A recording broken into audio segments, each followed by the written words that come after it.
subtema 4 pembelajaran yang ketiga. Kita langsung saja ke materinya. Liburan dilanjutkan menuju taman kota. Benny bermain ayunan di taman kota. Apa yang sedang mereka lakukan pada gambar di bawah ini? Kira-kira pada gambar ini Benny dan teman-temannya sedang apa ya adik-adik ya? Ya, mereka sedang bermain ayunan dan membersihkan ayunannya. Bermain di taman kota. Liburan dilanjutkan menuju taman kota. Di taman kota sangat banyak permainan. Salah satunya ayunan. Benny bersama teman-temannya main di taman kota. Di taman kota ada 4 ayunan yang berdekatan. Di ayunan yang berdekatan terdapat 4 siswa yang bermain mainan. Dari kanan ke kiri ada Lani, Siti, Benny, dan Udin yang duduk di ayunan. Di belakang Lani berdiri Dayu untuk mengayunkan. Di belakang Siti berdiri Mei untuk mengayunkan. Di belakang Benny berdiri Edo untuk mengayunkan. Di belakang Udin berdiri teman-teman laki-laki lainnya untuk mengayunkan. Mereka bermain ayunan dengan hati-hati. Teman yang berada di belakang mendorong ayunan dengan perlahan. Setelah beberapa menit dari waktu yang telah ditentukan, mereka bergantian bermain ayunan. Ini adalah cerita tentang Benny yang bermain di taman kota. Dari bacaan ini, apakah adik-adik bisa membuat kalimat tanya berdasarkan bacaan tersebut? Kita sudah belajar tentang kata tanya. Ada kata tanya apa, siapa, di mana, bagaimana, apa, kapan, mengapa, ya. Dan setiap kata tanya itu memiliki kegunaan masing-masing. Kak Citra akan memberi contoh kalimat tanya berdasarkan bacaan ini. Di mana Benny dan teman-temannya bermain ayunan? Ayo, di mana adik-adik? Iya, di taman kota. Itu kalimat tanya yang pertama. Kalimat tanya yang kedua nih.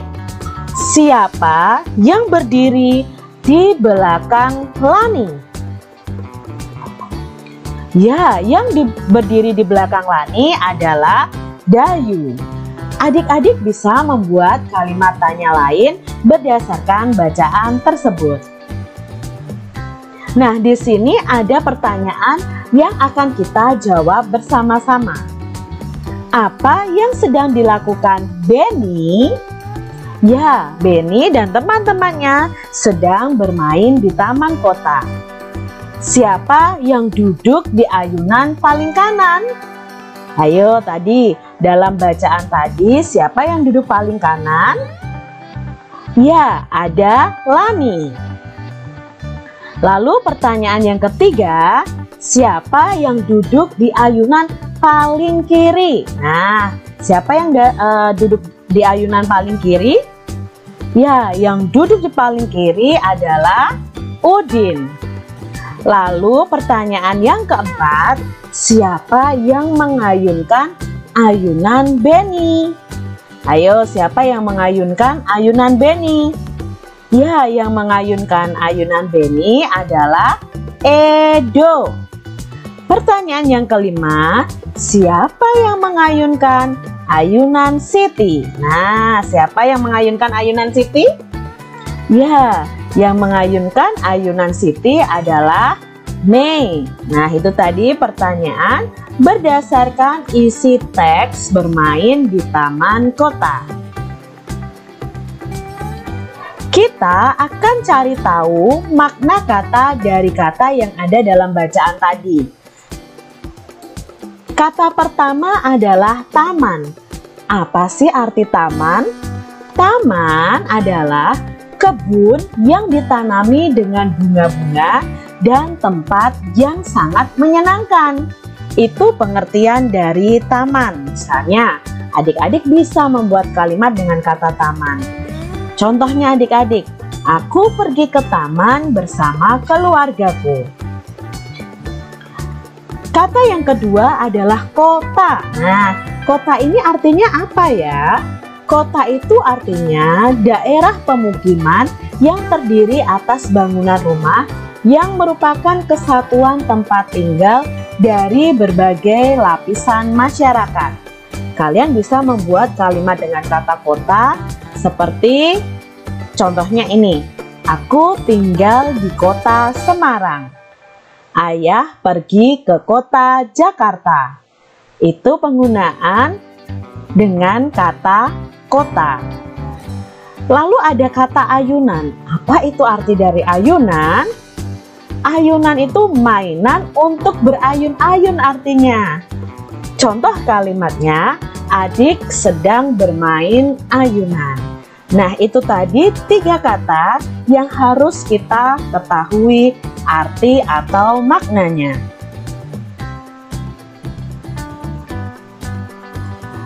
Bagaimana anak-anak? Senangkah kalian bermain ayunan?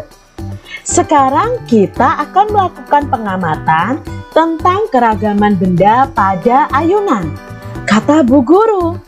Lalu anak-anak menjawab, "Hore!" Mereka sangat senang karena akan mengamati keragaman benda pada ayunan. Amatilah gambar berikut ini. Ini adalah ayunan. Kita akan mengamati dan menyebutkan ciri-ciri dari ayunan tersebut. Yang pertama yang kita amati adalah tali ayunan. Ciri-ciri tali ayunan adalah bentuknya panjang adik-adik. Terbuat dari benang yang dililit-lilit. Di sini tali ayunan ini sangat kuat sehingga ketika kita naik di ayunan, tali ayunan ini tidak akan mudah patah ya. Lalu ada yang berwarna putih, hitam atau abu-abu. Nah, tergantung dari ayunan yang kalian amati. Berikutnya yang kita amati adalah tempat duduk ayunan. Nah, tempat duduk ayunan ini bentuknya persegi panjang, terbuat dari kayu, berwarna biru. Nah, mungkin yang kalian amati berbeda dengan yang Kak Citra amati.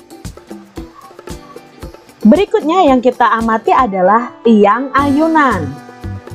Bentuknya seperti tabung tapi panjang adik-adik.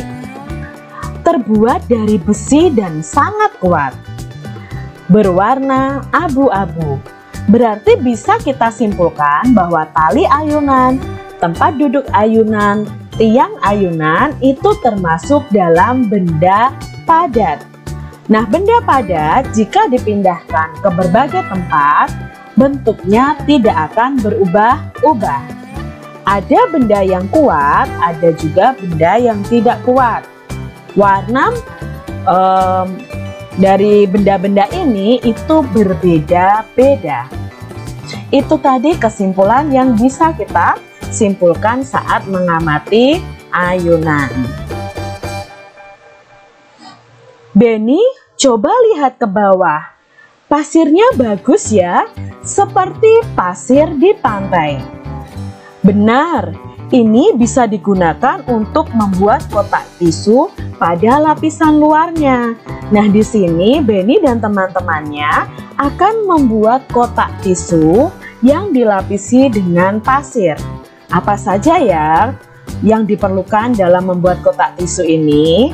Nah, kita lihat dulu contoh kotak tisu yang bisa dihias dengan pasir. Nah, ini adalah contohnya. Bisa dihias juga dengan kerang ya. Lalu cara membuatnya bagaimana Kak Citra? Nah, ini cara membuatnya. Cara membuatnya, pertama buat pola hias kotak tisu dengan pensil. Jadi kalian buat pola dulu. Sediakan lem, pasir warna terang, dan pasir warna gelap. Jadi ada 2 jenis warna pasir ya, yang terang dan yang gelap yang kita gunakan. Olesi bagian luar kotak tisu itu dengan lem yang kuat. Lalu setelah diberi lem, taburkan pasir di seluruh bagian terluar kotak tisu sesuai dengan pola hias kita. Kreasikan antara pasir warna terang dan pasir warna gelap. Setelah itu kalian bisa hias dengan tambahan hiasan. Sudah jadi tuh kotak tisu yang dihias dengan pasir. Mei, aku sudah menggunakan 14 sekop pasir. Pasir yang kugunakan ada 2 jenis yang sama banyaknya. Berapa skop pasir yang kugunakan masing-masingnya? Oh, begini. 14 sekop air kita bagi dengan banyak jenis pasirnya, yaitu ada 2. Maka 14 sekop pasir dibagi dengan 2 jenis pasir sehingga masing-masingnya ada 7 skop. Karena 14 dibagi 2 sama dengan 7. Pada pembelajaran sebelumnya kita sudah belajar tentang pembagian. Pembagian itu kebalikan dari perkalian. Kalau perkalian bisa dicari dengan penjumlahan berulang, kalau pembagian bisa dicari dengan pengurangan berulang sampai hasil akhirnya adalah angka 0. Taman kota telah memasok pasir sebanyak 24 truk. Truk yang digunakan ada 3. Semua truk mengangkut pasir sama banyak. Berapa kali masing-masing truk mengangkut pasir? Maka kita mencari masing-masing truk mengangkut pasir berapa kali ini dengan cara pembagian, yaitu 24 dibagi 3. Pada pembelajaran sebelumnya kita sudah belajar bahwa pembagian itu bisa kita cari hasilnya dengan pengurangan berulang sampai hasil akhirnya adalah angka 0. Berarti kita cari bersama-sama, yaitu 24 dikurangi 3 sama dengan 21. Nah, di sini hasilnya 21 belum sampai 0. Berarti kita kurangi lagi 21 dikurangi 3, yaitu 18. Karena masih belum 0, berarti kita kurangi lagi 18 dikurangi 3 sama dengan 15. 15 dikurangi 3 sama dengan 12. 12 dikurangi 3 sama dengan 9. Lalu 9 dikurangi 3 sama dengan 6. 6 dikurangi 3 sama dengan 3. 3 dikurangi 3 sama dengan 0. Nah, karena di sini sudah 0, berarti kita akan tahu nih hasilnya adik-adik. Ada berapa kali pengurangan? 1, 2, 3, 4, 5, 6, 7, 8. Jadi 24 dibagi 3 ada 8. Maka kita tulis dulu nih kalimat matematikanya. 24 dibagi 3 sama dengan 24 dikurangi 3-nya sebanyak 8 kali. Nah, kita hitung ya. 1, 2, 3, 4, 5, 6, 7, 8 sama dengan 0. Nah, hasilnya tuh bukan 0 adik-adik, tapi 24 dibagi 3 itu hasilnya 8. Kesimpulannya atau kalimat jadinya adalah masing-masing truk mengangkut pasir sebanyak